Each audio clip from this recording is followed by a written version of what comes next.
question sur l'indépendance de la magistrature, est-ce que les choses ont changé ou évolué depuis le 5 septembre 2021?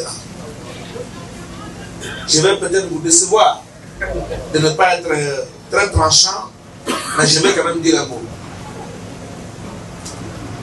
L'indépendance effective de la justice, c'est un combat, c'est une bataille permanente.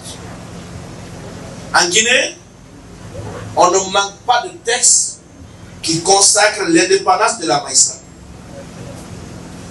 La constitution obtenue dans le sang en mars 2020 avait retiré quelque chose que la constitution de 2010 avait marqué. Dans le cadre de la nomination des magistrats, la constitution de 2010 avait dit que les magistrats sont nommés par décret du président de la République sur proposition du ministre de la Justice après avis conforme, je dis bien avis conforme du Conseil supérieur de la magistrature. La constitution de 2020 avait enlevé l'avis conforme pour dire simple avis. Ça veut dire que le président de la République pouvait même se passer ou piétiner l'avis de la Cour du Conseil supérieur pour nommer ou démettre qui il voulait. Mais après le 5 septembre, le président de la transition a pris une ordonnance pour réintégrer cette formule qui était consacrée dans la constitution de 2010. C'est pour dire que dans les textes, la transition a posé quand même quelque chose de très salutaire. Les magistrats sont indépendants, c'est ce qu'il a écrit.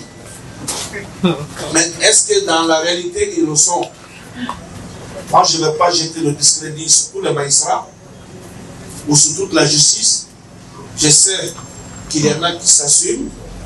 Je sais qu'il y en a d'autres qui refusent ce que la loi leur a conféré. Il y a aujourd'hui des magistrats qui, quand ils tranchent, pensent, à leur serment. Et le serment consacre quoi? La conscience. La conscience, c'est de faire au moins la distinction entre le bien et le mal. Est-ce que la décision que je suis en train de rendre est conforme à ma conscience? Est-ce que pour moi-même, c'est une bonne décision? J'ai souvent l'habitude de dire aux magistrats quand je plaide certains dossiers, de faire attention, car quand ils vont mourir comme tout le monde, ils seront enterrés seuls.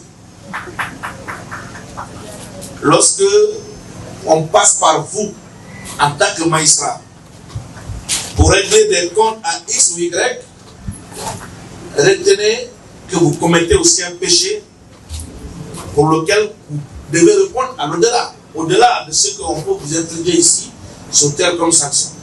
Donc le magistrat qui est habité par son serment, qui a une conscience et qui sait qu'il est mortel, pour moi, cherchera vraiment à se mettre dans la peau de ce que la loi lui confère. C'est très important. Il y en a